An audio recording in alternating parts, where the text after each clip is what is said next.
Very good morning. आज हमको बात करनी है पार्टिसिपेंट्स ऑफ कैपिटल मार्केट। भाई पार्टिसिपेंट्स कौन कौन होता है कैपिटल मार्केट में, उसकी हमें बात करनी है। अभी तक बट हम क्या करेंगे साहब, सबसे पहले हमने जो अभी तक पढ़ा है उसको फटाफट रिकॉल कर लेंगे। फटाफट आपका रिवीजन हो जाएगा कि हमने अभी तक जो पढ़ा है, और फिर उसके बाद हम अपना नया कॉन्सेप्ट को लेते हैं, उसको खत्म करते हैं। तो अभी तक हमने क्या पढ़ा? हमने ये पढ़ा है भाई कि बेसिक्स ऑफ कैपिटल मार्केट में सबसे पहली बात तो हमें 3 चीजें पढ़ना है। एक हमको पढ़ना है फाइनेंशियल मार्केट के बारे में, एक हमने बात करी थी वहां पर फाइनेंशियल मार्केट पार्टिसिपेंट्स के बारे में जो हम अभी चालू करेंगे, आज चालू करेंगे, और एक होता है यार फाइनेंशियल इंस्ट्रूमेंट्स। करेक्ट? ये होता है आपका पार्टिसिपेंट्स और ये होता है आपका फाइनेंशियल मार्केट। तो एक होता है मार्केट, एक होता है पार्टिसिपेंट्स, और एक हमको पढ़ना है इंस्ट्रूमेंट्स। चलो, अब हमने क्या पढ़ा था वहां पर फाइनेंशियल मार्केट में? फाइनेंशियल मार्केट होता है दो तरीके का, ये अपन ने बात करी थी। एक होता है मनी मार्केट और एक क्या होता है? Capital market. मनी मार्केट मतलब वो वाला मार्केट जहां पर जो इंस्ट्रूमेंट इशू होता है वो होता है शॉर्ट टर्म के लिए। शॉर्ट टर्म के लिए मतलब जिसकी वैलिडिटी एक दिन से लेकर मैक्सिमम 1 ईयर की होगी। मतलब जिसका ड्यूरेशन जो होगा उस पर्टिकुलर मनी मार्केट इंस्ट्रूमेंट का वो कितना होगा यार, एक दिन से लेकर 1 साल तक का। और कैपिटल मार्केट होता है दो तरीके का, एक होता है भाई आपका प्राइमरी मार्केट और एक होता है आपका सेकेंडरी मार्केट। एक होता है आपका प्राइमरी मार्केट और एक कौन सा होता है आपका secondary market, right? CM stand for capital market. ये हमने बात करी थी, राइट? ये हो गया आपका प्राइमरी मार्केट और ये हो गया आपका सेकेंडरी मार्केट। करेक्ट? अब मनी मार्केट इंस्ट्रूमेंट को कंट्रोल करता है आरबीआई, ये अपन ने बात की थी। से फॉर एग्जांपल ये इंस्ट्रूमेंट इशू करेगा जिसको हम बोलते हैं treasury bills, short term liquidity को मैनेज करने के लिए। प्राइमरी मार्केट वो मार्केट होता है जिसमें आईपीओ कवर होगा। फर्स्ट टाइम जो कंपनी शेयर्स इशू करेगी that is called primary market. यहाँ पर कौन इशू करता है? Directly company. और सेकेंडरी मार्केट वो होता है जहां पर एग्जिस्टिंग सिक्योरिटीज की ट्रेडिंग होती है between the persons, buyer sellers, वो हमने बात की थी। आगे फिर हमने बात की थी यार पार्टिसिपेंट्स कौन कौन होते हैं, तो एक लंबी चौड़ी लिस्ट दी गई है हमारे पास पार्टिसिपेंट्स की, जैसे कि qualified institutional buyers, so called QIB. एक था आपका एफपीआई, फॉरेन पोर्टफोलियो इन्वेस्टर, ये हमने बात करी थी। एक था आपका एआईएफ। इन सब के बारे में हमको डिटेल में बात करनी है।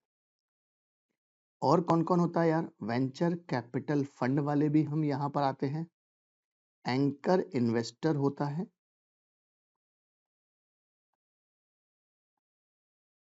Correct? HNI, high net worth individuals, और पेंशन फंड। तो अपन ने इतने तरीके के पार्टिसिपेंट्स के बारे में देखा था कि इतने तरीके के पार्टिसिपेंट्स होते हैं। क्या होते हैं वो सब बाद में बात करेंगे अपन डिटेल में।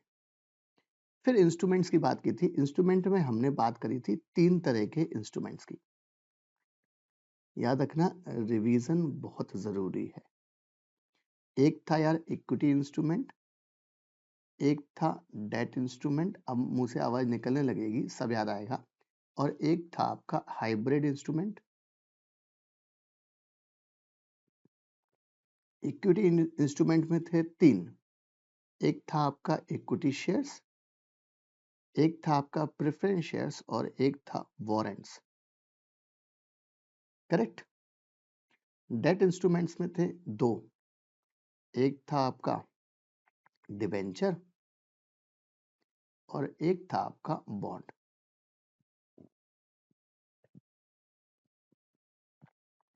हाइब्रिड इंस्ट्रूमेंट्स की बात करें तो हाइब्रिड इंस्ट्रूमेंट्स होते हैं 3 तरीके के। फॉर एग्जांपल एक होता है यार आईडीआर, हाइब्रिड मतलब कॉम्बिनेशन।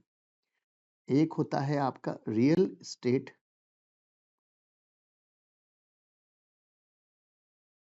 इन्वेस्टमेंट ट्रस्ट, जिसको हम प्यार से बोलते हैं रीट। और एक होता है इंफ्रास्ट्रक्चर। मेरे ख्याल से ये चीज याद है आपको, इन्वेस्टमेंट ट्रस्ट, करेक्ट।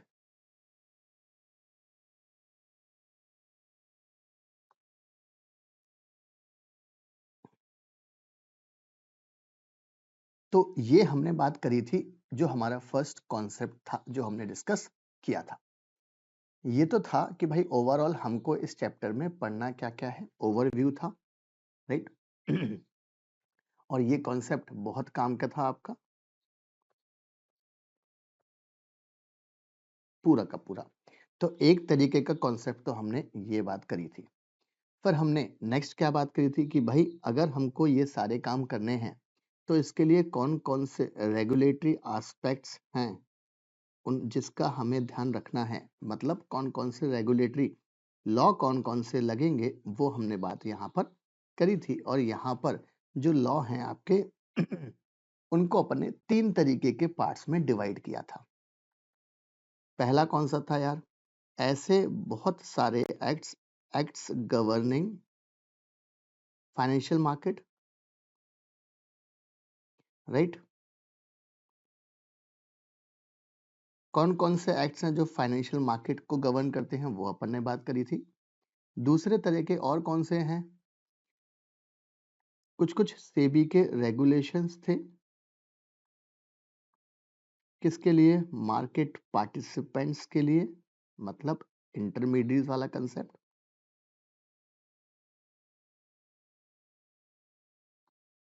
एक हमने ये बात करी थी, और तीसरा हमने बात करी थी कि भाई सेबी के और भी रेगुलेशंस हैं फॉर कैपिटल रेजिंग, से फॉर एग्जांपल हमारा एलओडीआर और आईसीडीआर।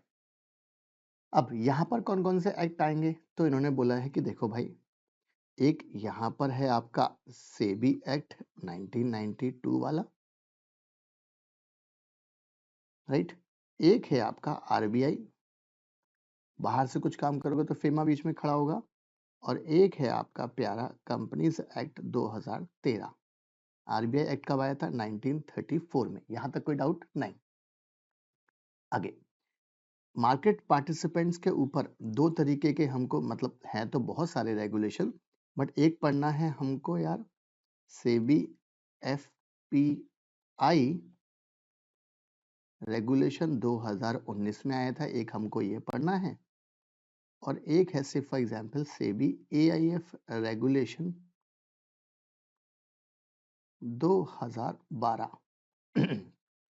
फिर एक हमारे पास फंड रेजिंग वाला आईसीडीआर एंड एलओडीआर में डिस्क्लोजर रिक्वायरमेंट, राइट। तो कुल मिलाकर साहब ये हैं हमारे पास रेगुलेटरीज लॉ जिनकी हमने बात करी थी। फिर एक हमने ब्यूटीफुल सा सब बढ़िया सुंदर सा डायग्राम देखा था हमने, जो मॉड्यूल में आपका डायग्राम है। फिर हमने जो नेक्स्ट टॉपिक की बात करी थी वो था आपका इंट्रोडक्शन वाला पार्ट। और इंट्रोडक्शन में इंपॉर्टेंट हमने बात करी थी बीएससी के बारे में, राइट। एग्जाम में इसके ऊपर शॉर्ट नोट आ सकता है, बहुत ध्यान से, राइट। बीएससी क्या होता है, तो हमने कहा था कि भाई बीएससी 1875 में फाउंड हुआ है। इसके लगभग 80 साल बाद, राइट, इसको क्या करा गया था, इसको रिकॉग्नाइज किया था कौन से वाले एक्ट में। और जो रिकॉग्निशन मिली थी, रिकॉग्निशन के हमारे पास एक ही एक्ट है एससीआरए, और एससीआरए में सेक्शन नंबर 3 है। एससीआरए में कौन सा एक्ट है यार, सेक्शन नंबर 3। रिकॉग्निशन की डेट याद करें भाई, 31 अगस्त 1957। अरे भाई 30 अगस्त को कंपनीज एक्ट आया था, 31 अगस्त को बीएससी को रिकॉग्नाइज किया था, राइट। और क्या था यहाँ पर कि भाई बीएससी ने इलेक्ट्रॉनिक ट्रेडिंग सिस्टम चालू किया था, इसके पहले फ्लोर वाला कंसेप्ट चलता था।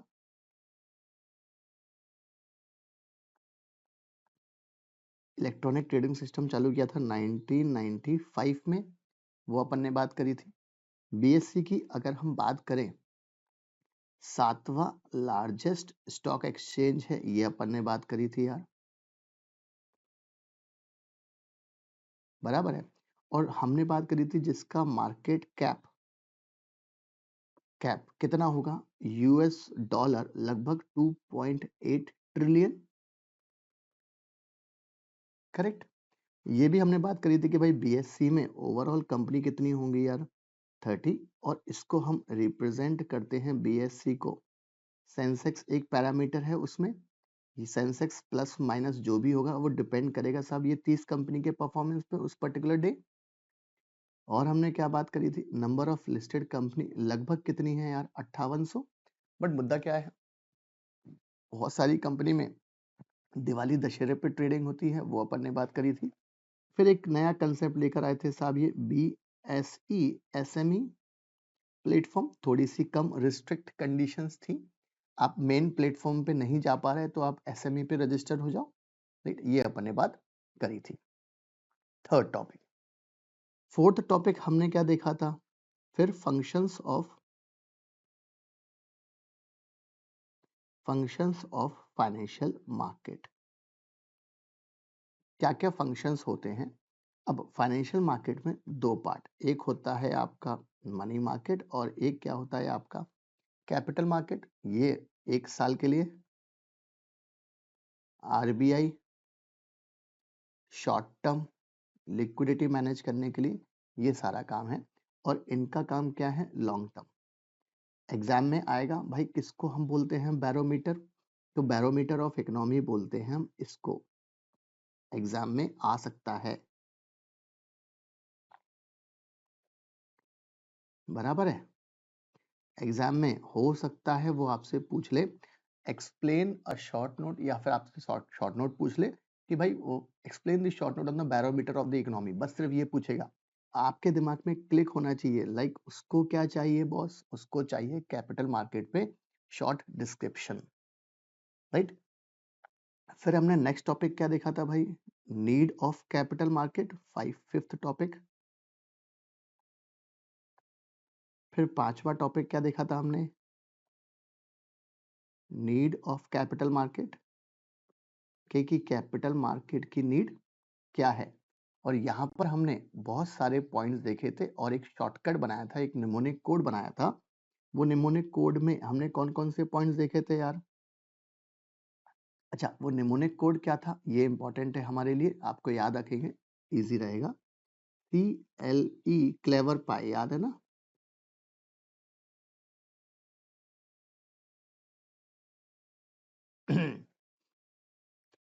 फर्स्ट क्या था यार, capital formation, C stands for capital formation, L stands for liquidity, अरे याद है ना, E स्टैंड्स फॉर एफिशिएंट होना चाहिए, एफिशिएंट अलोकेशन की बात करी थी अपन ने। अच्छा, लॉन्ग टर्म में वेरी लॉन्ग टर्म होना चाहिए,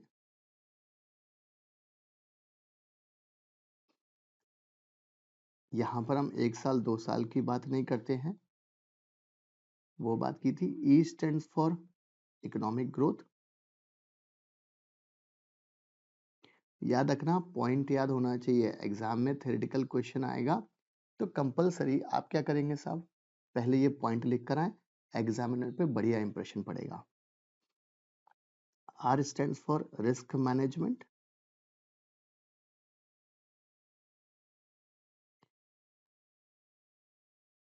P stands for price discovery method, ये एक प्राइस डिस्कवरी मेथड है, क्यों, कंपनी लिस्टेड है तो आपके पास बाय डिफॉल्ट प्राइस अवेलेबल रहेगी।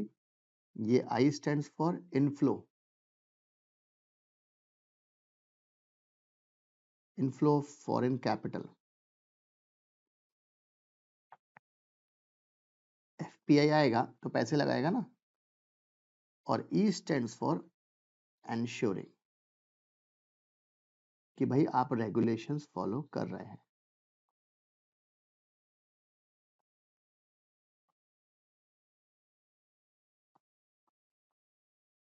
राइट। तो हमारे पास नीड फॉर कैपिटल मार्केट में एक शॉर्टकट था क्लेवर पाई, ये अपन ने बात करी थी। फिर बाद में हमने बात करी थी साहब एक फंक्शंस ऑफ सिक्योरिटी मार्केट में। अब फंक्शंस ऑफ सिक्योरिटी मार्केट में फिर हमने पूरा का पूरा एक सिक्योरिटी मार्केट के ऊपर कंसेप्ट देखा था हमने, वो हमारे पास था। फिर यहाँ पर हमने एक इंपॉर्टेंट टॉपिक देखा था यार, एक इंपॉर्टेंट टॉपिक डिस्कस किया था जिसमें हम बोलते हैं साहब primary market and secondary market के ऊपर, और यहां पर हमने देखा था डिफरेंस बिटवीन, एग्जाम में आता है,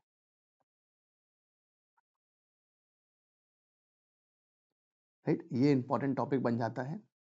अब यहाँ पर हमने प्राइमरी मार्केट में क्या देखा था कि भाई प्राइमरी मार्केट में कौन कौन से इंस्ट्रूमेंट्स रहते हैं, तो इक्विटी इंस्ट्रूमेंट इश्यू करे कंपनी, डेट इंस्ट्रूमेंट इश्यू करे, कोई भी तरीके के इंस्ट्रूमेंट इश्यू कर सकता है, बराबर। किस तरीके से पैसा रेस करोगे, अब यहाँ पर हमने क्या देखा था, एक तो बात करी थी इंस्ट्रूमेंट्स की, इक्विटी डेट दोनों चलेगा। किस तरीके से पैसा रेस करोगे वो अपन ने बात करी थी भाई, तो आप आईपीओ के थ्रू रिटेल से ले लो, या क्यूआईबी से पैसा ले लो, या इंटरनेशनल मार्केट से पैसा ले लो बाहर से, एडीआर जीडीआर फॉर्मेट में, ये हमने बात करी थी। सेकेंडरी मार्केट में क्या था आपका, सेकेंडरी मार्केट में क्या था भाई आपका, आपके पास हम किस तरीके से types of secondary market, physical trading होती थी, फिर बाद में स्क्रीन बेस्ड आई, और फिर बाद में इंटरनेट बेस्ड आई, और आपके पास डिफरेंस बिटवीन थे, लगभग आपके पास 7 से 8 तरह के पॉइंट थे जो आपको डिफरेंस बिटवीन क्रिएट करते हैं। छठवां, सातवां टॉपिक हमने क्या देखा था यार, कि भाई कौन कौन से रेगुलेटरी प्रोविजंस हैं जो लगते हैं साहब यहाँ पर, और रेगुलेटरी में हमारे पास 1 2 3 4, एक है आपका सेबी, एक है आपका एससीआरए, एक है आपका डिपॉजिटरी, और एक है आपका प्यारा कंपनीज एक्ट, राइट। ये 4 तरीके के रेगुलेशन है, इनके अंदर हमको पूरा का पूरा एक्ट पढ़ना है या रेगुलेशन पढ़ना है, वो अपन ने बात करी थी। और अपन ने क्या बात करी थी कि भाई कैपिटल मार्केट को कंट्रोल करने के लिए, कैपिटल मार्केट को कंट्रोल करने के लिए सबसे पहले जिम्मेदार कौन है यार, मिनिस्ट्री ऑफ फाइनेंस, फिर कौन है साथ में, सेबी, और साथ में कौन आएगा अपनी भूमिका निभाने के लिए, आरबीआई। ये 3 तरह के अपन ने बात करी थी। फिर सेबी कब बना था ये बात करी थी अपन ने, डेट याद रखना यार, 30 जनवरी 1992। फिलहाल ये तो हमें एक्ट भी पढ़ना है तो वहां पर पूरा स्पेसिफिक याद रहेगा। सेबी क्यों आया था साहब, तो वो हर्षद मेहता साहब याद आए थे हमको।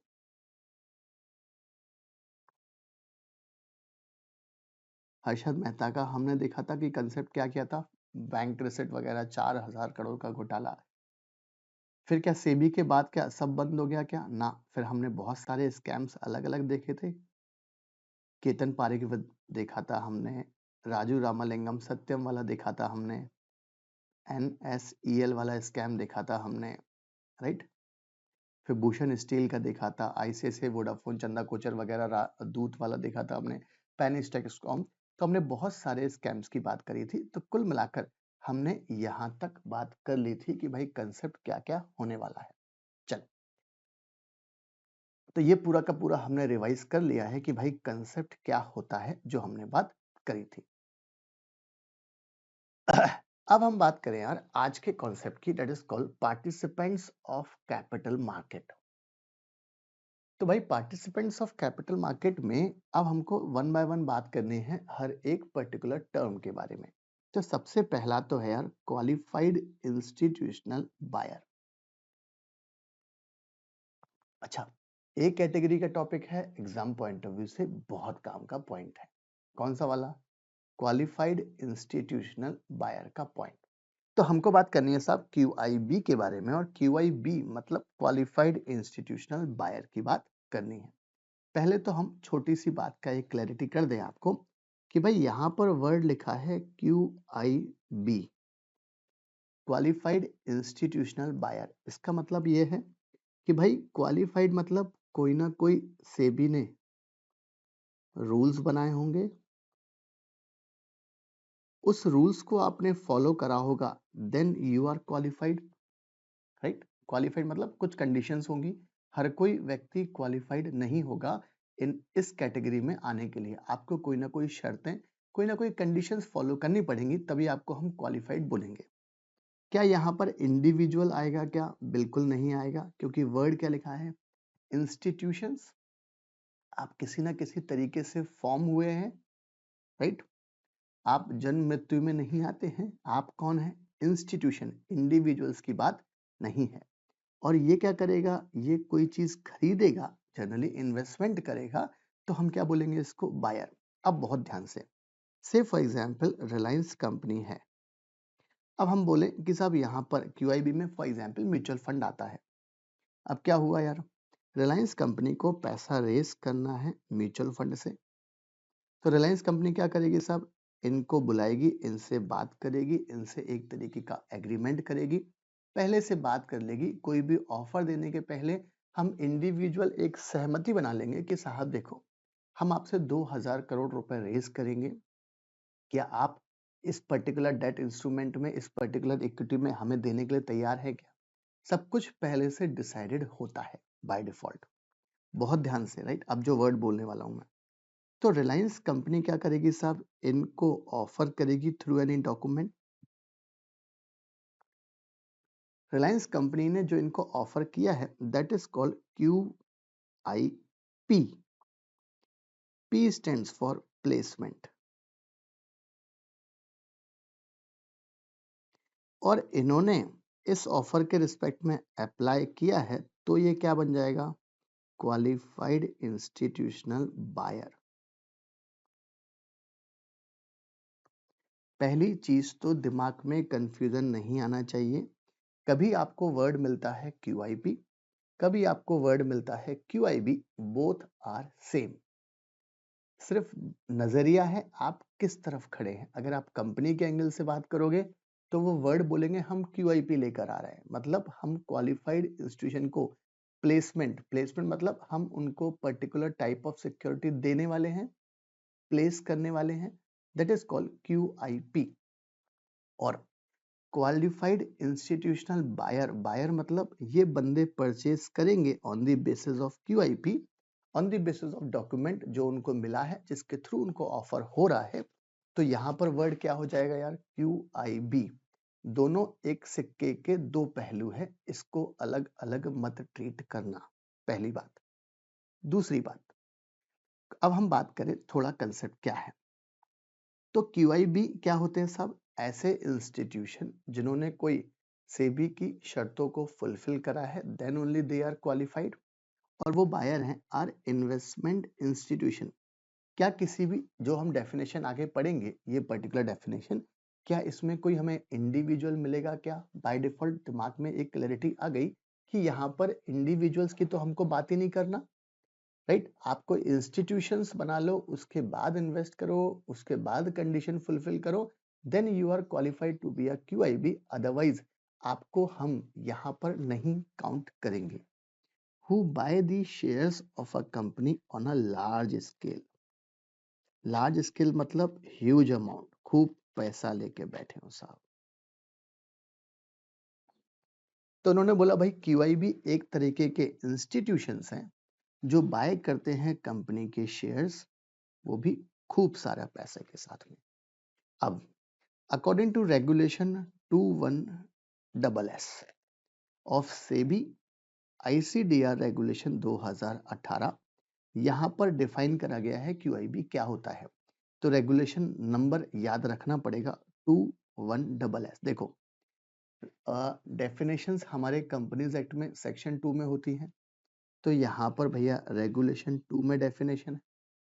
1 याद कर लो यार, SS याद कर लो कि भाई ये खूब सारे शेयर्स परचेज करते हैं, छोटे मोटे सिक्योरिटी में इन्वेस्ट नहीं करते। QIB कंप्राइजेज ऑफ, अब देखो यहाँ पर डेफिनेशन में मीन्स नहीं है, क्योंकि एक्चुअल में इनको आप वैसे डिफाइन नहीं कर सकते। इसमें तो आपने अलग अलग टाइप ऑफ इंस्टीट्यूशन को शामिल कर लिया है, तो डेफिनेशन हमारे पास इंक्लूसिव डेफिनेशन है। देखो ध्यान से, सबसे पहली बात तो यहाँ पर 13 टाइप्स के इन्वेस्टर्स हैं, 13 तरीके के अलग अलग इन्वेस्टर्स हैं, बड़े बड़े इन्वेस्टर्स हैं जिनकी अपन ने बात करी है। सब एक है आपका म्यूचुअल फंड। म्यूचुअल फंड को हम क्या बोलते हैं यार? QIB। एक है वेंचर कैपिटल फंड, जिसको हम बोलते हैं VCF। नए नए स्टार्टअप में पैसा लगाता है, उनको कैपिटल प्रोवाइड करता है उनकी इक्विटी के बदले में, तो उनको हम क्या बोलेंगे यार? VCF। ऑल्टरनेट इन्वेस्टमेंट फंड, ये अलग तरीके से पैसा लगाता है। फॉरेन वाले वेंचर कैपिटल फंड है जो किसके पास रजिस्टर्ड है यार? रजिस्टर्ड विद सेबी है। तो लॉ ने बोला यार ये 4 तरीके के बंदों को हम क्या बोलेंगे? आप कौन हो भाई? QIB। इंपॉर्टेंट चीज।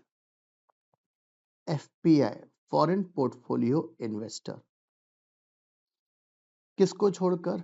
Other than individuals, corporate bodies and family offices, इनको छोड़कर हम इंस्टीट्यूशन की बात कर रहे हैं। तो जो FPI रेगुलेशन में रजिस्टर्ड है वो यहाँ पर आने वाले हैं। Public financial institution, so called हमारा प्यारा सा नाम PFI, वो यहाँ पर आएगा। शेड्यूल्ड कमर्शियल बैंक SCB, वो यहाँ पर आएगा। तो ये 2 तरीके के तो हमारे क्या हो गए यार? बैंकिंग पार्ट हो गए, बराबर है। आगे एक और है multilateral bilateral development financial institution. क्या होता है वो अपन बात करेंगे कि भाई ओवरऑल ये किस किस को यहाँ पर करा है। अब ये क्या आते हैं सब? ये बाहर से आते हैं, भारत के बाहर से। SIDC, state industrial development corporation, वो आएगा यहाँ पर। हमारे पास इंश्योरेंस कंपनी आएंगी जो किसके पास रजिस्टर्ड है? IRDA के पास। 2 तरीके के fund, provident fund, pension fund, जिनका मिनिमम कैपिटल जिनके पास कितनी है? 25 करोड़ रुपए। अब ये प्रोविडेंट फंड वाला क्या करता है साहब? हर कंपनी को जैसे नंबर ऑफ एम्प्लॉइज आपके एक्सीड हुए, in that case you need to take the registration under the EPF act 1952। EPF act में रजिस्ट्रेशन लिया आपने, सरकार को पैसा जमा करा दिया, एम्प्लॉय का पैसा काट कर, खुद के पॉकेट से भी वो पैसा सरकार के पास इकट्ठा हो गया। सोचो ना यार, अगर हर कंपनी ने 150 रुपया, 200 रुपया, 300 रुपया EPF हर एम्प्लॉय का जमा कराया है एक गवर्नमेंट इंस्टीट्यूशन के पास में, गवर्नमेंट के पास में, तो सोचो महीने का कितना पैसा आ रहा है उनके पास? कई हजार करोड़ रुपए, जो उनको देना है एक निश्चित समय के बाद जब एम्प्लॉय जाएगा। तो लॉ ने बोला यार आपके पास आज जो पैसा है, ये पैसे का क्या करोगे आप? ये पैसे को आप करो इन्वेस्ट। तो लॉ ने बोला प्रोविडेंट फंड जिनकी मिनिमम कॉर्पस 25 करोड़ है वो यहाँ क्वालिफाइड होंगे। पेंशन फंड जिनकी मिनिमम कॉर्पस 25 करोड़ है वो यहाँ क्वालिफाइड होंगे, राइट। पेंशन और प्रोविडेंट फंड ये गवर्नमेंट की स्कीम्स हैं, गवर्नमेंट के स्टैट्यूटरी वर्कर्स के लिए कंपलसरी रूल्स बनाए हैं। भाई ये रूल्स में वो लोग पैसा देते हैं, ये पैसे को लेके आप इन्वेस्ट करते हो स्टॉक मार्केट में, शेयर्स वगैरह में। आगे national investment fund NIF, government of India ने कुछ बनाया है सब फंड पैसा इन्वेस्ट करने के लिए, उनको भी हम इस पर्टिकुलर फंड को भी हमने क्वालिफाइड करा है सब QIB की कैटेगरी में। इंश्योरेंस फंड सेटअप और मैनेज बाय आर्मी वाले, नेवी वाले, एयरफोर्स वाले, union of India, right, central government के अंदर। तो लॉ ने बोला ये जो इन्होंने इंश्योरेंस फंड बनाया है, किसने? आर्मी वालों ने, नेवी वालों ने, एयरफोर्स वालों ने, ये भी आएगा यहाँ पर। ये स्पेसिफिक ये तीनों के लिए बोला है, करेक्ट।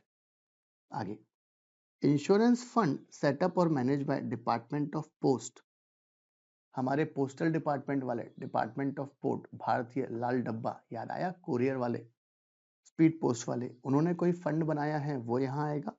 या NBFCs जो हैं इंपॉर्टेंट, लॉ ने बोला इनको भी अधिकार दिया है कि भाई आप भी QIB की कैटेगरी में आ जाओ। तो QIB की कैटेगरी में ये 13 तरीके के इंस्टीट्यूशंस आते हैं जो इन्वेस्ट कर सकते हैं।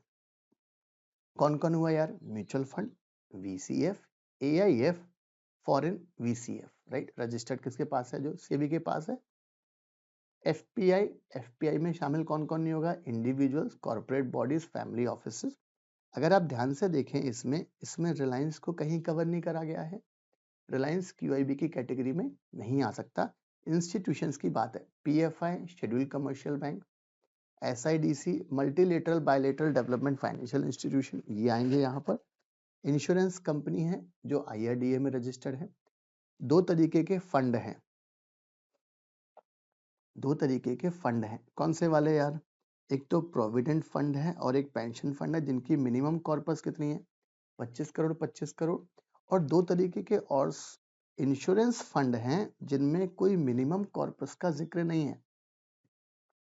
राइट? हमारे आर्म फोर्सेस के जो हैं, चाहे वो आर्मी वाले हों, चाहे नेवी वाले हों, चाहे एयरफोर्स वाले हों, आपके पास कोई इंश्योरेंस फंड है, लॉ ने बोला आप इन्वेस्ट करके पैसा उसका बढ़ा सकते हो। इंश्योरेंस फंड जो मैनेज करता है डिपार्टमेंट ऑफ पोस्ट, वो भी यहाँ पर आएगा। सिस्टमैटिकली इंपॉर्टेंट NBFC कंपनीज जो हैं वो भी यहाँ पर आने वाली हैं। तो भाई कुल मिलाकर ये 13 तरीके के पर्सन को हम क्या बोलेंगे यार? QIB, क्वालिफाइड इंस्टीट्यूशनल बायर की कैटेगरी में हमने इनको डाल दिया है। तो मेरे ख्याल से यहाँ तक कंसेप्ट पूरा का पूरा क्लियर है और हमको काफी सारे नाम याद हो चुके हैं कि भाई QIB में कौन कौन आता है। चले अब थोड़ा सा एक स्टोरी फॉर्मेट में याद करने की कोशिश करते हैं। To remember the list of QIB under regulation 21SS of SEBI ICDR, सब लेट्स सी कोई स्टोरी बनाते हैं। इमेजिन करो सब एक बड़ी पार्टी चल रही है, बड़ी इन्वेस्टमेंट पार्टी चल रही है, जहां पर सब बड़े बड़े इन्वेस्टमेंट प्रोफेशनल्स इंस्टीट्यूशंस को इनवाइट किया गया है। हर गेस्ट किसी पर्टिकुलर एंटिटी को रिप्रेजेंट कर रहा है। अच्छा, सबसे पहले क्या होगा यार? आपके पास एक आइडिया होगा इन्वेस्टमेंट करने का। तो सबसे पहले अगर हम ये इंस्टीट्यूशन में देखें तो उस आइडिया में इन्वेस्ट कौन करता है यार? VCF वाले। तो सबसे पहले पार्टी में कौन आएंगे यार? Mutual fund and VCF category are the early birds of the party. They love to explore AIF and bring their foreign friends. Foreign friend मतलब फॉरेन वेंचर कैपिटल इन्वेस्टर। अरे भाई इसी तरीके से तो याद हो गया हमें। सेकेंड, FPI आते हैं बाद में, बट विद स्ट्रिक्ट पॉलिसी। कोई भी इंडिविजुअल पार्टी में नहीं आएगा, कोई भी कॉर्पोरेट बॉडी नहीं आएगा, फैमिली ऑफिसेज उनको अलाउ नहीं किया गया है, सिर्फ और सिर्फ प्रोफेशनल इन्वेस्टर्स ही आएंगे। फिर कौन आया पार्टी में यार? फिर आया हमारा PFI, शेड्यूल कमर्शियल बैंक। आए हैं दोनों classic strong plus of finance, obviously यार इंस्टीट्यूशन LIC वगैरह यहाँ पर आता है। देन आता है फिर डिपार्टमेंट फाइनेंशियल इंस्टीट्यूशन, मल्टीलेटरल और बायलेटरल आते हैं वो, जिनका इंटरनेशनल प्रेजेंस है। राइट? तो वो ग्लोबल फील देंगे पार्टी में कि भाई आ गए हैं, बाहर वाले बंदे भी आ गए। SIT आएगा जो रीजनल टच देगा, जो स्टेट फाइनेंशियल इंटरेस्ट को रिप्रेजेंट करता है। इंश्योरेंस कंपनीज आएगा जो पॉलिसीज बेचेगा इंश्योरेंस की। दो तरह के पावर हाउसेज आएंगे। एक पावर हाउस का नाम क्या है? प्रोविडेंट फंड, और एक पेंशन फंड। ये भी P और ये भी P। Enter each having a minimum corpus of 25 crore rupees as a entrance pass. वो दिखाएंगे भैया एंट्रेंस पास कितना है हमारा, 25 करोड़ का है। फिर कौन आएगा यार? NIF आएगा, special guest setup by the government of India to show the national support, इस पर्पस के लिए आएगा। 9 और 10 में insurance fund of the army, insurance fund of the department of post, और सबसे लास्ट में कौन आएगा? NBFC। तो जो 13 तरीके के इन्वेस्टर्स हैं वो इस पार्टी में आ चुके हैं, और मेरे ख्याल से आपके दिमाग में सेटल हो चुका है कि भाई QIB में कौन कौन आता है। फिर भी याद रखने के लिए इस लाइन को याद रख ले यार, mighty financial bodies deliver investment protection and national security. जो बड़ी बड़ी अच्छी अच्छी इन्वेस्टमेंट बॉडीज हैं वो क्या करती हैं साहब? एक तो डिलीवर करती है investment protection and national security के लिए काम करती हैं। अब माइटी का M stands for mutual fund वाले, VCF वाले, AIF वाले, फॉरेन VCF वाले। F फाइनेंशियल्स का F मतलब FPI की बात करी है। B बॉडीज में B मतलब SCB की बात करी है। D में कौन कौन आएगा यार? आपका डेवलपमेंट फाइनेंशियल इंस्टीट्यूशन की बात करी है। I में कौन आएगा? आपका इंश्योरेंस कंपनी की बात करी है। P स्टैंड्स फॉर दो तरीके के fund, provident fund, pension fund की बात करी है। N स्टैंड्स फॉर जो नेशनल सपोर्ट देगा साहब, इसको हम बोलेंगे नेशनल इन्वेस्टमेंट फंड या insurance fund of arm forces post वालों का। और सिस्टमेटिकली इंपॉर्टेंट NBFC। तो कुल मिलाकर हमें 13 तरीके के QIB में नाम याद हो चुके हैं। आपको याद हो चुका है कि व्हाट इज QIB। तो फर्स्ट हमने कॉन्सेप्ट अपना कंप्लीट किया कि भाई QIB कौन होता है, राइट। तो मेरे ख्याल से यहाँ पर कोई समस्या नहीं है। पहला वाला म्यूचुअल फंड, फिर तो 3 तरह के कौन है, अर्ली इन्वेस्टर्स है, VCF, AIF, फॉरेन VCF, फिर क्या है आपका FPI बाहर वाले आ गए, PFI आ गए हमारे पास, SCB आ गए। PFI शेड्यूल कमर्शियल बैंक, दोनों को एक साथ लिख दे तो भी कोई प्रॉब्लम नहीं है। फिर हमारे पास multilateral bilateral development financial institutions आ गए, SIDC रीजनल वाले आ गए जो स्टेट का इंटरेस्ट को प्रोटेक्ट करते हैं, इंश्योरेंस कंपनी जो IRDA में रजिस्टर्ड है। याद रखना प्रोविडेंट एंड पेंशन फंड में मिनिमम कॉर्पस चाहिए और किसी भी पॉइंट में मिनिमम कॉर्पस की दरकार नहीं है। यह इंश्योरेंस फंड जो स्पेसिफिक मैनेज करता है आर्म फोर्सेस को, नेवी वालों को, एयरफोर्स वालों को, वो आएगा। या इंश्योरेंस फंड जो डिपार्टमेंट ऑफ पोस्ट वाले एम्प्लॉयज को मैनेज करता है, एम्प्लॉयज के इन्वेस्टमेंट को मैनेज करता है, वो भी आपका QIB में आएगा। और सिस्टमेटिकली इंपॉर्टेंट NBFC को कवर किया गया है। तो यहां तक हमारा कॉन्सेप्ट कौन सा वाला कंप्लीट हुआ यार, व्हाट इज QIB। मेरे ख्याल से आपको परफेक्ट तरीके से याद हो गया है। बेटा याद हो गया है तो व्हाट्सएप पे एक बार पिंग कर देना कि सर मजा आ गया। चल, जैसा आपको मजा वहां आया है उससे ज्यादा मजा आएगा नेक्स्ट डेफिनेशन में जो है FPI की। अब ये डेफिनेशन कुछ ज्यादा इंपॉर्टेंट है, प्लस सब हमारे स्टडी मटेरियल में बहुत ट्रिकी बना रखी है, प्लस फुल एक्सप्लेनेशन नहीं है उसका, FPI की डेफिनेशन का। चल, अब एग्जाम में क्वेश्चन आ चुका है 2021 में 3 नंबर का। बताओ यार, 3 नंबर का सवाल पूछा, short note on FPI। Second question क्या है, the stock market of developing countries is normally attractive for foreign investors. A foreign endowment fund is planning to invest in equity shares of Indian companies. State the category under which the FPI be covered. कौन सी category में covered होगा, इसका मतलब यहाँ पर कुछ कुछ types बताए हैं। तो अगर हम बात कर दें तो यहाँ पर FPI की 2 तरह की कैटेगरीज होती हैं, category 1 FPI, category 2 FPI। Will your answer be different if it is a central bank of a foreign country? बहुत बढ़िया, तो आपका आंसर अलग होगा क्या, ये आया था 5 नंबर में 2019 में। तो मतलब इस तरीके का सवाल आएगा तो हमको ये याद रखना है कि भाई जो भी यहाँ पर हम कैटेगरी देखने वाले हैं वो एक्चुअल में वो इन्वेस्टर कैटेगरी 1 में आ रहा है या कैटेगरी 2 में आ रहा है, ये हमको ध्यान में देना पड़ेगा। अब ध्यान से, आपका जो इंस्टीट्यूट का कवरेज है वो ये बोलता है, इंस्टीट्यूट ने 2.5 लाइन तो ये बताई है कि FPI मतलब वो पर्सन जो रजिस्टर्ड है चैप्टर 2 ऑफ सेबी FPI के रेगुलेशन 2019 में और जिसको हमने इंटरमीडिएट माना है सेबी एक्ट 1992 में। बहुत ध्यान से, फॉरेन पोर्टफोलियो इन्वेस्टर्स को सेबी की नजर में सिर्फ और सिर्फ एक इंटरमीडिएट माना गया है, राइट।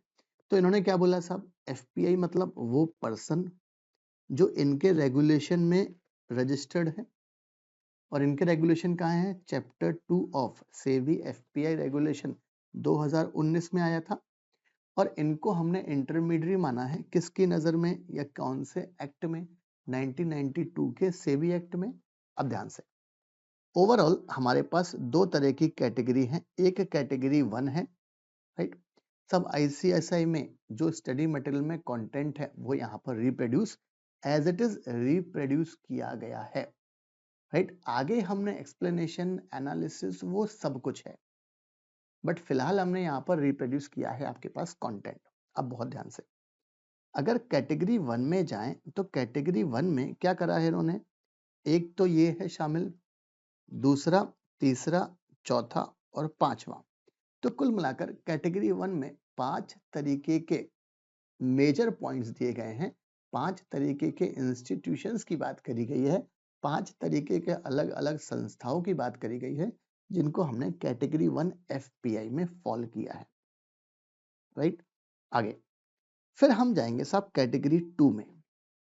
अब कैटेगरी 2 में जाओगे तो यहाँ पर आपको 8 तरीके के अलग अलग इंस्टीट्यूशन इन्वेस्टर्स की बात करी गई है कि भाई जो कैटेगरी 2 में आएंगे, तो पहली बात तो आपको याद रखना है कि भाई कौन सा बंदा कहाँ आ रहा है। क्यों?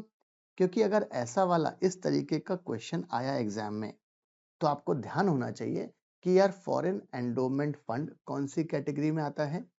जैसे अगर हम बात करें तो foreign endowment fund second category में आता, और ये central bank of foreign country ये फर्स्ट कैटेगरी में आता। तो आपको याद होना चाहिए कैटेगरी वाइज कि यार ये 5 है, वहां 8 है, राइट। ओवरऑल एफपीआई की बात करें तो एफपीआई में कितनी कैटेगरी है हमारे पास?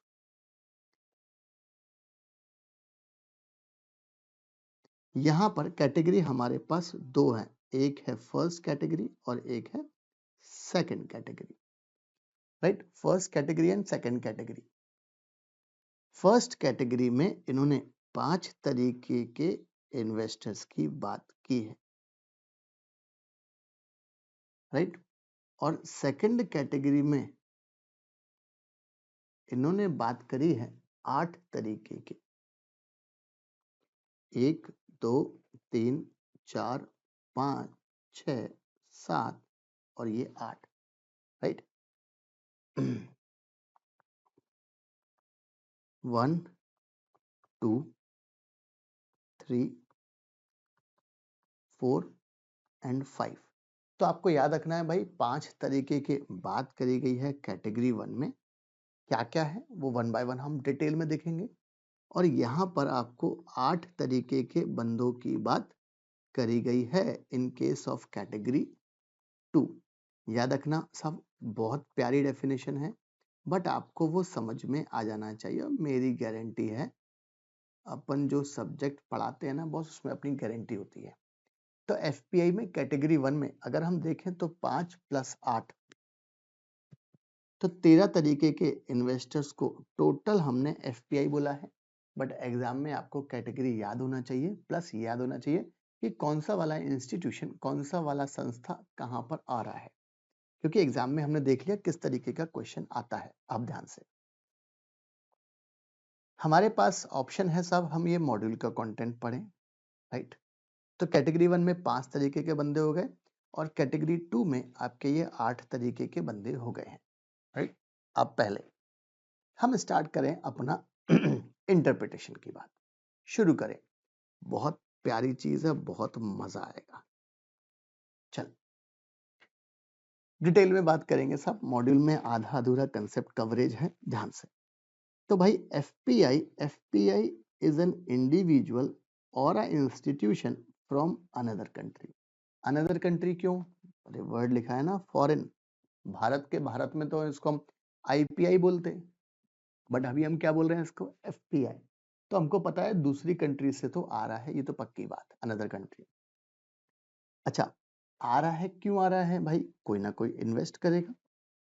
दैट इन्वेस्ट कहाँ करेगा? इन्वेस्टमेंट क्या जमीन खरीदेगा क्या? उसकी हम सिक्योरिटी लॉ में क्यों बात करेंगे? सेबी काहे कंट्रोल करेगा अगर जमीन खरीदना होता है इनको तो in financial assets, for example stocks में इन्वेस्ट करेगा, फॉर एग्जांपल बॉन्ड में करेगा, म्यूचुअल फंड में करेगा इन अ डिफरेंट कंट्री, बराबर है। ये तरीके से they do this to earn return, मतलब वो किसी दूसरी कंट्री का और किसी दूसरी कंट्री में, दूसरी कंट्री के कंपनी के स्टॉक्स में, बॉन्ड्स में, म्यूचुअल फंड में इन्वेस्ट करता है, राइट। इसको इसलिए हम क्या बोलते हैं उसको? एफपीआई। इंडिया के रिस्पेक्ट में बात करें तो भाई अमेरिका की से फॉर एग्जांपल यूएस की कोई इंस्टीट्यूशन है, आप इंडिया में आ रहे हैं इन्वेस्टमेंट के लिए, आपका स्वागत है। 2019 के रेगुलेशंस को कंप्लाई करते हुए बिंदास इन्वेस्टमेंट करो, सेबी की बात मानते हुए, रजिस्टर होके सेबी। दे डू दिस क्यों करते हैं? क्या दान पुण्य के लिए करते हैं क्या? ना, उनको चाहिए return on their investment without having a controlling interest in the company they invest। उनको सिर्फ अपना पैसा लेकर आएंगे, पैसे को यहाँ पर डालेंगे, रिटर्न कमाएंगे, और रिटर्न लेकर आपका जो कंप्लायंसेस का taxation and all GST PST है वो सब दे दुआ के वो अपना रिटर्न वापस ले जाएंगे। वो अपना कंट्रोलिंग इंटरेस्ट आपकी कंपनी को, आपके कंट्री को नहीं देने वाले।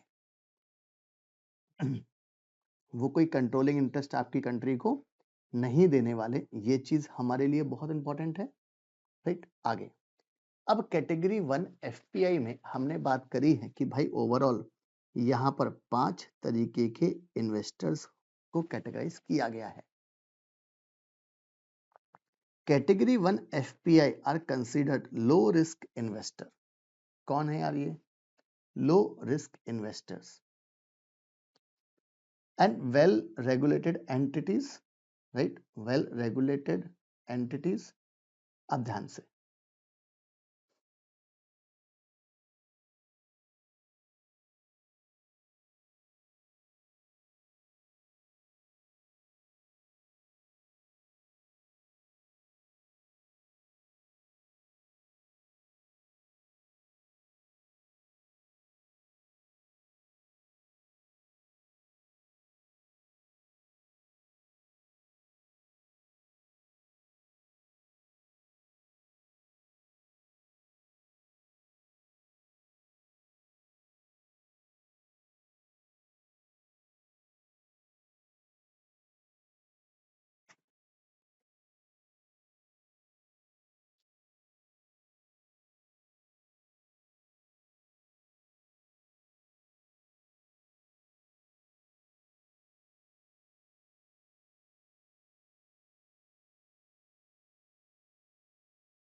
चले तो भाई कैटेगरी 1 एफपीआई में क्या बोल रहा है? Are considered low risk investors and include well regulated entities, government bodies को शामिल किया है, लार्ज इंस्टीट्यूशनल इन्वेस्टर्स को शामिल किया है। These investors have more relaxed compliance requirement due to their stable nature and strong regulatory framework. चल अब बहुत ध्यान से, किस किस एंटिटीज को हमने कैटेगरी 1 में शामिल किया है? ओवरऑल 5 तरीके के शामिल हैं। उसमें पहला वाला है सब गवर्नमेंट एंड रिलेटेड इन्वेस्टर। फिर से बोल रहा हूं सब, एफपीआई जो होता है इसमें फॉरेन वाला रहेगा, तो इसका मतलब यहाँ पर जो वर्ड गवर्नमेंट है, गवर्नमेंट कंपलसरी कौन सी रहेगी? फॉरेन। रिलेटेड इन्वेस्टर्स भी कहाँ के रहेंगे? भारत के बाहर के रहेंगे। इंडिया के इन्वेस्टर्स की बात हम यहाँ नहीं कहेंगे। अब ध्यान से, गवर्नमेंट एंड रिलेटेड इन्वेस्टर्स को इन्होंने 4 तरीके के अलग अलग इंस्टीट्यूशंस को यहाँ पर आइडेंटिफाई किया हुआ है। से फॉर एग्जांपल पहला वर्ड यूज करा है सब सेंट्रल बैंक। पहला वर्ड क्या यूज करा है? Central bank. अब सेंट्रल बैंक मतलब क्या, वो हम बात करेंगे। सेकंड क्या बोला है साहब? सोवरेन वेल्थ फंड को भी हम गवर्नमेंट एंड रिलेटेड इन्वेस्टर्स की कैटेगरी 1 में एफपीआई में काउंट करेंगे। इंटरनेशनल मल्टीलेटरल ऑर्गेनाइजेशन एजेंसीज है, इनको भी हम गवर्नमेंट एंड रिलेटेड इन्वेस्टर्स में काउंट करेंगे।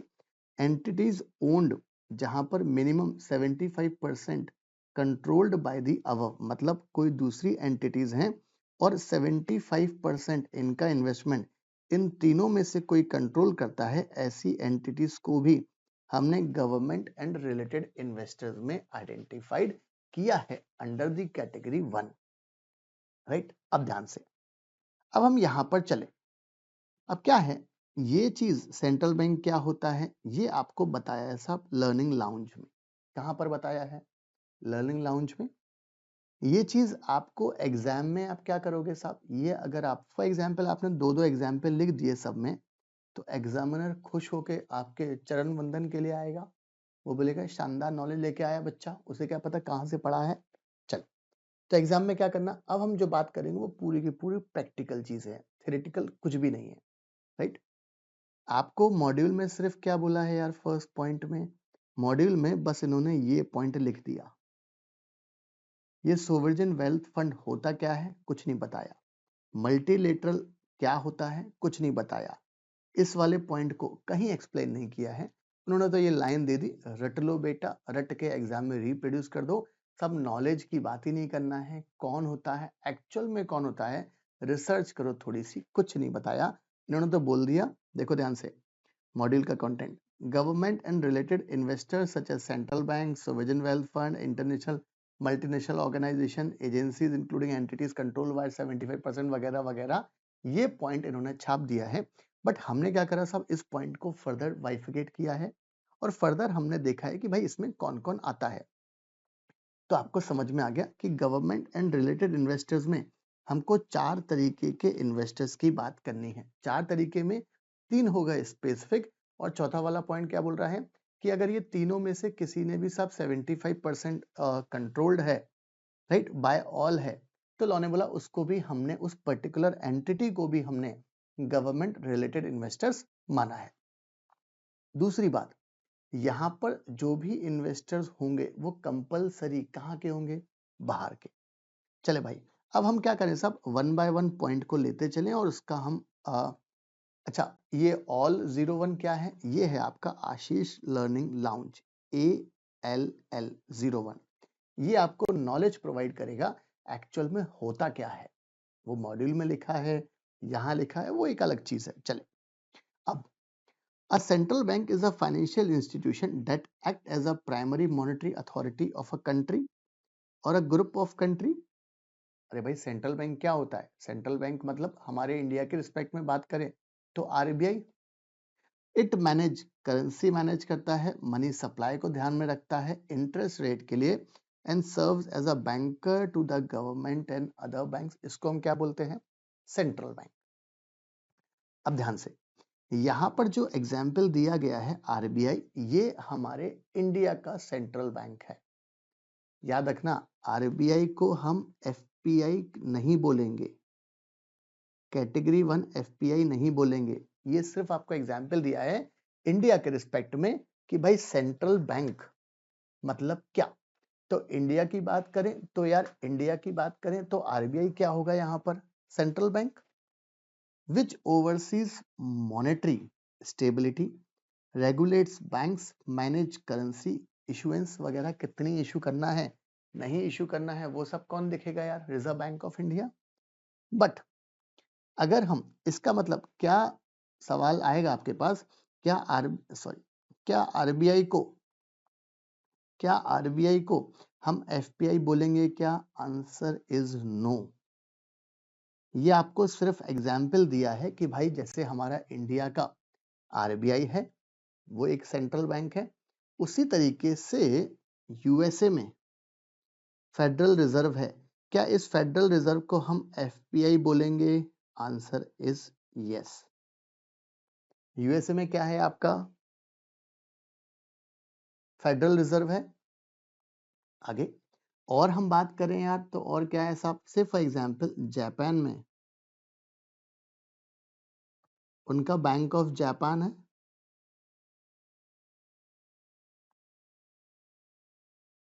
बराबर, यूरोपियन वगैरह कंट्री में, यूरोपियन यूनियन में सब उनका यूरोपियन सेंट्रल बैंक है। क्या इनको एफपीआई कहेंगे क्या? यस, राइट, इनको एफपीआई कहेंगे। यहां तक समझ में आ गया मेरे ख्याल से। एग्जाम में आपको आरबीआई वाला पॉइंट लिखना हो, लिखो। सिर्फ आरबीआई क्या डिनोट कर रहा है कि central bank means what, but RBI को हम एफपीआई कैटेगरी में नहीं लाएंगे। ये सिर्फ और सिर्फ आपकी क्लैरिटी के लिए पॉइंट था, जिससे आप लिंक कर पाओ। एफपीआई में तो हम वही वाले बैंक को लेकर आएंगे, सेंट्रल बैंक को, जो विदेश में है, जो भारत के बाहर है। तो मेरे ख्याल से आपका ये कंसेप्ट बिल्कुल क्लियर है। चले, ये तो हो गया हमारा इसकी बात। अब दूसरा क्या है यार? Sovereign wealth fund, SWF। ये बताया है सब ऑल 2 में। चले, तो सोवरेन वेल्थ फंड मतलब क्या है? Are state owned investment fund. Sovereign wealth fund मतलब स्टेट ओन्ड इन्वेस्टमेंट फंड होता है, and entities that manage a national reserve to achieve long term financial goal. पहली बात तो ये स्टेट ओन्ड इन्वेस्टमेंट फंड होता है, जिसका काम क्या है भाई? नेशनल रिजर्व को बचाए रखना, लॉन्ग टर्म ऑब्जेक्टिव। अब कुछ हम एग्जाम्पल देखें जो प्रैक्टिकल लाइफ में काम में आएंगे, एग्जाम में आ जाए। कैटेगरी 1 एफपीआई, तो फर्स्ट पॉइंट लिखें, फर्स्ट पॉइंट में फॉर एग्जाम्पल छाप के आ जाए कि भाई फेडरल रिजर्व यूएसए का है, बैंक ऑफ जापान जापान का है, यूरोपियन का, यूरोपियन सेंट्रल बैंक है आपका ईसीबी, वो इस एक्सटर्नल कमर्शियल बोरिंग से कंफ्यूज मत हो जाना। ईसीबी मतलब यूरोपियन सेंट्रल बैंक की बात करी है, तो वो नंबर आपको बहुत प्यारे देगा।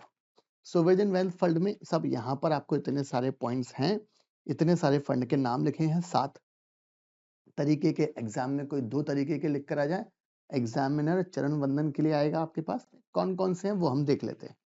एक है आपका Norway government pension fund global, GPFG. अच्छा, कंट्री कौन सी है यार? नॉर्वे का है। कब बना भाई? 1990 1990 में। कितने साइज का इन्वेस्टमेंट रखे हैं ये? ओवर $1 ट्रिलियन से ज्यादा का। पर्पस क्या है इनका?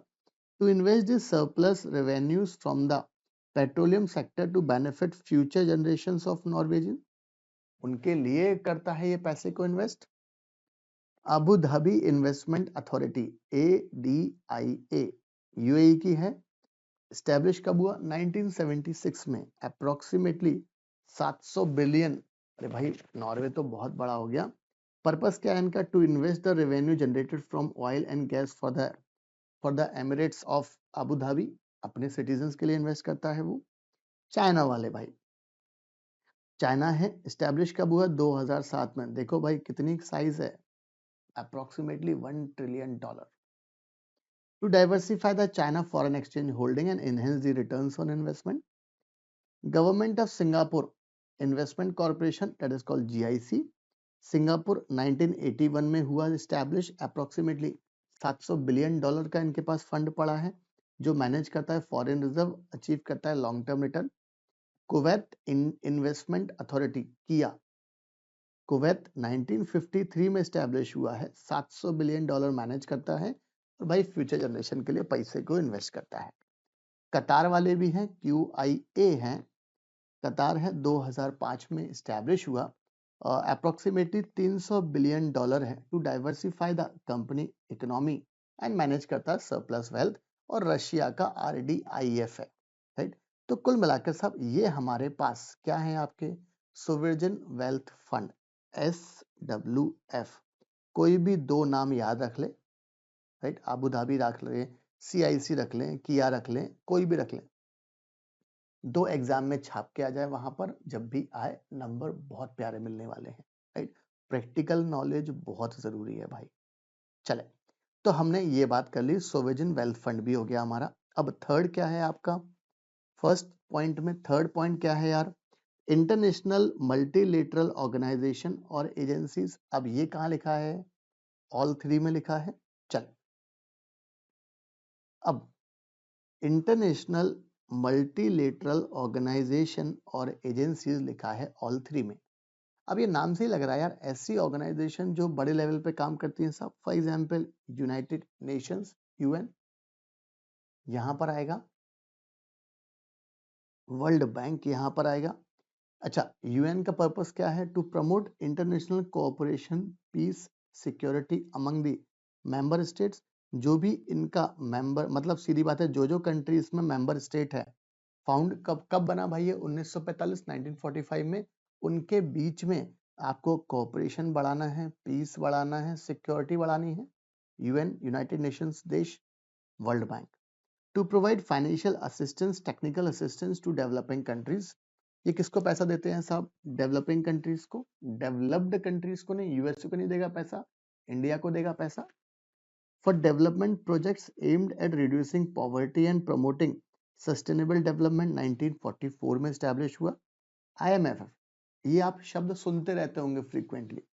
International monetary fund, to promote international monetary cooperation, exchange rates stability, facilitate balanced growth of international trade, provide resources to member countries।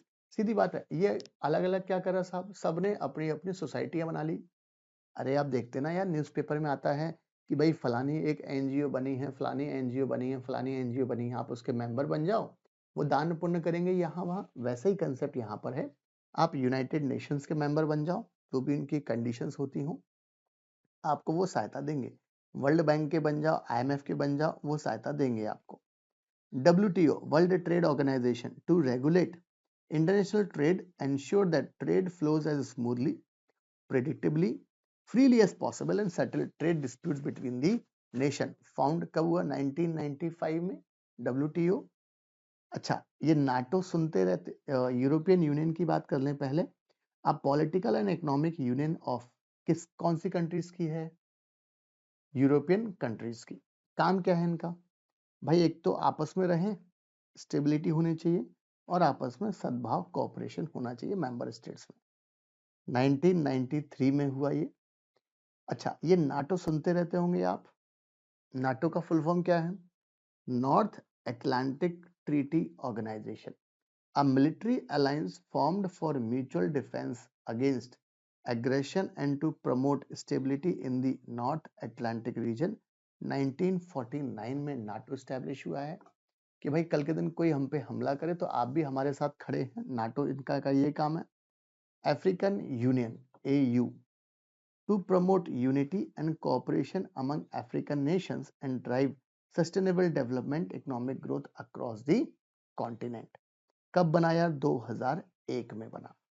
और आसियान, आसियान का फुल फॉर्म क्या है? Association of south east Asian Nations, जो इन member country के बीच में political और economic cooperation को बढ़ाना है, ये है इनका पर्पस।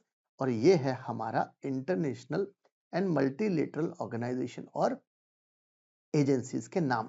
कोई भी एक दो याद कर लें, आपका काम हो जाना है। चल, फोर्थ पॉइंट क्या है यार इसमें? एंटिटी ओन्ड और minimum 75% controlled by the above. इसका मतलब ये है कि भाई जो भी हमने ये एंटिटीज देखी हैं, इनमें कम से कम 75% कौन कंट्रोल कर रहा है यार? ये तीनों मिलकर या अलग अलग कंट्रोल कर रहे हैं? तो लॉ ने बोला इनको हमने यहां पर काउंट किया हुआ है। राइट, चल, तो ये हमारा है ऑल फोर में। अब ध्यान से, मेरे ख्याल से पॉइंट्स याद हो रहे होंगे और समझ में। अच्छा, ये कॉमनवेल्थ ऑफ नेशंस वाली बात भी वहां पर हो गई। अब एंटिटी ओन्ड और controlled by the above, lounge 4 है हमारे पास। ध्यान से, these entities include state owned enterprises आ जाएंगे इसमें, गवर्नमेंट अफिलिएटेड इंस्टीट्यूशंस आ जाएंगे where at least 75% of the ownership, ये पर्टिकुलर एंटिटी की 75% क्या ओनरशिप या control lies with the central bank के पास में है।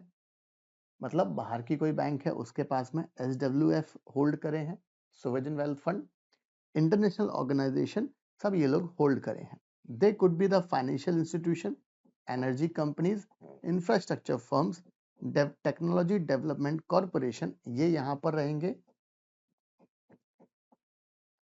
एग्जाम्पल्स क्या हैं साहब? टीमशेक होल्डिंग्स सिंगापुर वाले हैं ये, state own investment company with a diversified portfolio including financial services, telecom, energy, ये यहाँ आएंगे। अच्छा, चाइना वाले होल्ड करें तो वो CIC आएगा, invest China foreign exchange reserve in various global assets. तो ये आपके पास एग्जाम्पल्स हो गए इनके कि भाई कौन कौन सी ऐसी एंटिटी हैं जिनमें इन लोगों ने होल्ड करी है। तो ये सिंगापुर वाला एक एग्जाम्पल है और चाइना वाला एक एग्जाम्पल है आपके पास में। की फंक्शंस हो गया, रोल इन इन्वेस्टमेंट वगैरह हो गया है। अब ये हो गया आपके पास ये वाला कंसेप्ट। अच्छा, तो हमने क्या बात करी है? अभी हमने सिर्फ और सिर्फ, अगर अपने मॉड्यूल के कंटेंट पे चलें, अभी हमने सिर्फ ये वाला पॉइंट पूरा का पूरा कंप्लीट किया है। फर्स्ट वाला पॉइंट कि भाई ओवरऑल होता क्या है। सेंट्रल बैंक, कौन से सेंट्रल बैंक है जिनको जो FPI की कैटेगरी 1 में रजिस्टर्ड होंगे। सोवरेन वेल्थ फंड होता क्या है एक्चुअल में, वो हमने एग्जाम्पल्स देखे हैं कि भाई नॉर्वे वाला हो गया आपका, याद है ना, अबू धाबी इन्वेस्टमेंट अथॉरिटीज हो गया आपका, चाइना वाले हो गए आपके पास में किया, कार आती ना हमारी, कुवैत इन्वेस्टमेंट अथॉरिटी, किया फुल फॉर्म है। कतार वालों का कतार इन्वेस्टमेंट अथॉरिटी, QIA है। राइट, तो इनमें से दो पॉइंट कोई भी याद कर लेना। फिर हमने बात करी साहब इंटरनेशनल मल्टीलेटरल ऑर्गेनाइजेशन में, फॉर एग्जांपल नाटो की बात करी है, फॉर एग्जांपल IMF की बात करी, WTO की बात करी।